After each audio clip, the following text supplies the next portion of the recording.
శ్రీ గురుభ్యో నమః. శ్రీమాత్రే నమః.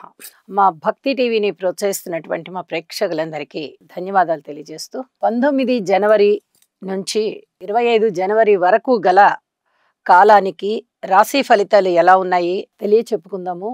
ముందుగా గ్రహస్థితులు. వృషభ రాశిలో వక్రించిన గురువు గారు ఉన్నారు. అలాగే కర్కాటక రాశిలో వక్రించి నీచలో ఉన్నటువంటి కుజుడు, కన్య రాశిలో చంద్రకేతువులు, ధనస్సు రాశిలో బుధుడు, మకర రాశిలో రవి గారు, ఇక శని శుక్రులు ఇద్దరూ కూడా కుంభరాశిలో, మీన రాశిలో రాహువు సంచారం చేస్తూ ఉండగా వారాంతానికి వెళ్ళేటప్పటికీ చంద్రుని యొక్క స్థితి నీచలోకి వచ్చి ఉన్నది. అలాగే బుధుని యొక్క స్థితి మకర రాశిలోకి వచ్చి ఉన్నది. ఈ రకాలైనటువంటి మార్పులు జరుగుతూ గురువుగారి వక్రము విడిపోయింది. అలాగే కుజుడు వెనక రాశిలోకి వక్రించి సంచారం చేస్తూ ఉన్నారు కాబట్టి మిథున రాశిలోకి వెళ్ళి ఉన్నారు. గ్రహస్థితులు ఈ విధంగా ఉండగా ముఖ్యంగా చెప్పుకోదగినది ఒక మార్పు ఉంది. అది ఏమిటి అంటే గురువుగారి వక్రత వీడింది. గురుస్థానంలో ఉన్న వారికి ఇబ్బందులు తొలగిపోతాయి.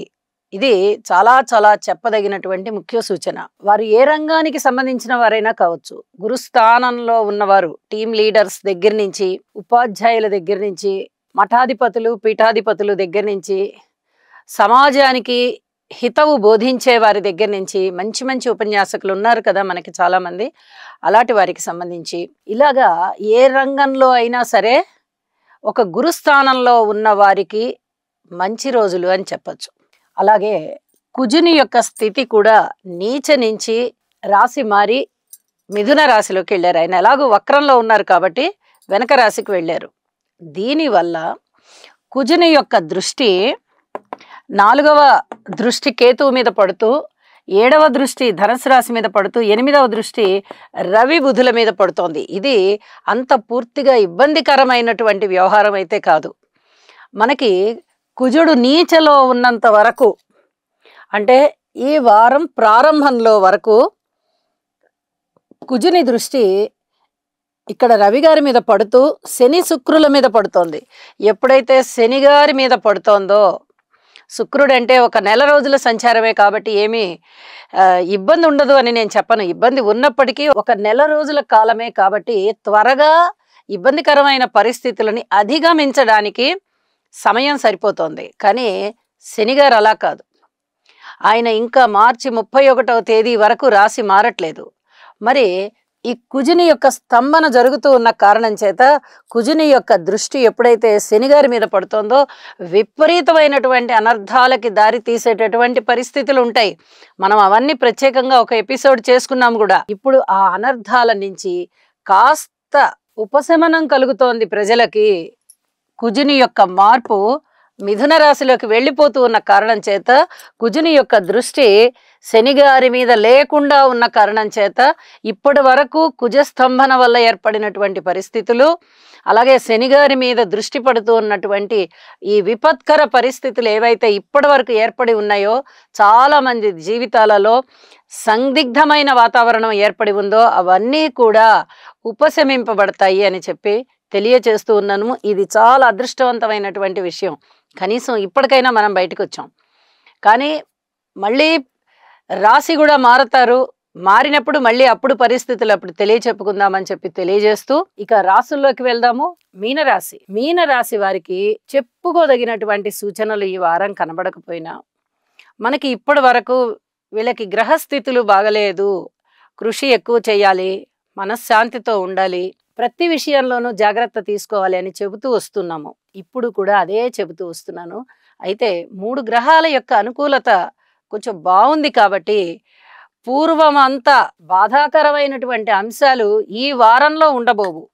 ఇది మీకు మానసికోల్లాసాన్ని ఇస్తుంది. అప్పుడంతా చాలా వ్యతిరేకత ఉంది అందరి పట్ల. నేను మంచిగానే ఉన్నా కూడా నా పట్ల అందరూ వ్యతిరేక భావాలు చూపిస్తున్నారు. ఇప్పుడు కొంచెం పర్వాలేదు, నన్ను అర్థం చేసుకోవడానికి ప్రయత్నం చేస్తున్నారు అనేటటువంటి ఆలోచనతో ఉంటారు. ఇప్పుడు అంటే పూర్వం ఉన్న పరిస్థితుల కన్నా అప్పుడు ఉన్న భిన్నమైన పరిస్థితులు ఇప్పుడు ఆ భిన్నానికి భిన్నమయ్యి మీకు అనుకూలమైన పరిస్థితులుగా మారబోతూ ఉన్నాయి. 7వ స్థానంలో చంద్రుని యొక్క స్థితి ఇది దీనికి ముఖ్య కారణం. అలాగే ఏకాదశంలో రవి గారి యొక్క స్థితి బాగుంది, ద్వాదశంలో శుక్రాచార్యుల వారి స్థితి బాగుంది. విలువైన ఆభరణాలు కొంటారు, పబ్లిక్ రిలేషన్స్ బాగున్నాయి, అనుకోని విధంగా లాభాలు వస్తాయి, మంచిగా అనుభవించేటటువంటి కాలం కనిపిస్తూ ఉన్నది. అయితే ఇది ఒక అదృష్టపూర్వకంగా వచ్చింది. ఇప్పటి వరకు కుజుని యొక్క స్థితి వక్రించి ఉన్న కారణం చేత, నీచలో ఉన్న కారణం చేత మీకు కుటుంబంలోనూ ఇబ్బందులే, సంతాన రీత్యా ఇబ్బందులే, పితృవర్గ రీత్యా ఇబ్బందులే. ఇప్పుడు వాటి నుంచి సడలింపు వస్తుంది. అంటే కొంచెం కుటుంబంలోనూ అన్యోన్యత పెరుగుతుంది, సంతాన రీత్యా కూడా కొంచెం అర్థం చేసుకునేటటువంటి పరిస్థితి కనిపిస్తోంది, పితృవర్గ రీత్యా కూడా అనుకూలతలు కనిపిస్తున్నాయి. అంటే ఇవన్నీ, ఈ నెగిటివ్స్ అన్నీ కూడా కొంచెం పాజిటివ్ అవుతున్నాయి అన్నమాట. పూర్తిగా అయిపోయాయి అంటే పూర్తిగా కొద్దిగా పాజిటివ్స్ వస్తున్నాయి. మళ్ళీ చతుర్థ స్థానంలోకి ఉన్నటువంటి కుజుని వల్ల ఏమైనా మంచి ఫలితాలు ఉంటాయా అంటే అంత మంచి ఫలితాలు అయితే ఏమి ఉండబోట్లేదు. కానీ ఈ నెగిటివ్ల నుంచి మటుకు కొంచెం పాజిటివ్ అవుతోంది. ఇది బాగా గుర్తుపెట్టుకోవాల్సిన అంశం. ఎంత ఇబ్బందికర పరిస్థితులు ఉన్నా అందులోనే కొంచెం మంచి కనిపిస్తోంది. అలాగే మీరు ఏ పని చేపట్టినా కూడా ఆ పని చక్కగా బలోపేతం అయ్యి భవిష్యత్తులో వాటికి సంబంధించినటువంటి మంచి అనుకూల ఫలితాలు వచ్చేటటువంటి అవకాశాలు. ఇది సప్తమంలో చంద్రుడు బలంగా ఉన్న కారణం చేత ఈ పరిస్థితి మీకు కనిపిస్తోంది అని చెప్పి తెలియజెప్పగలను. అయితే ఎవరి పట్ల అపోహలు పడకండి. ఇది చాలా చాలా ముఖ్యమైనటువంటి సూచన. ఎవరి పట్ల అపోహ పడద్దు. మీ కృషి మీరు చెయ్యండి, భగవంతుణ్ణి నమ్మండి, భగవంతుని యొక్క స్తోత్రాలు పారాయణ చెయ్యండి, శనిగారికి తైలాభిషేకం చెయ్యండి, ఓర్పు కలిగి ఉండండి. ఇవన్నీ కూడా చెప్పదగినటువంటి సూచనలే.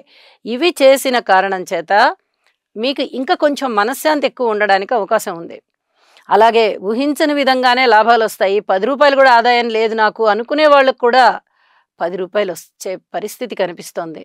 అలాగే రాహు గారి యొక్క స్థితి రాశిలోనే ఉన్న కారణం చేత కొంచెం ఔషధ సేవ అవసరం పడుతుంది.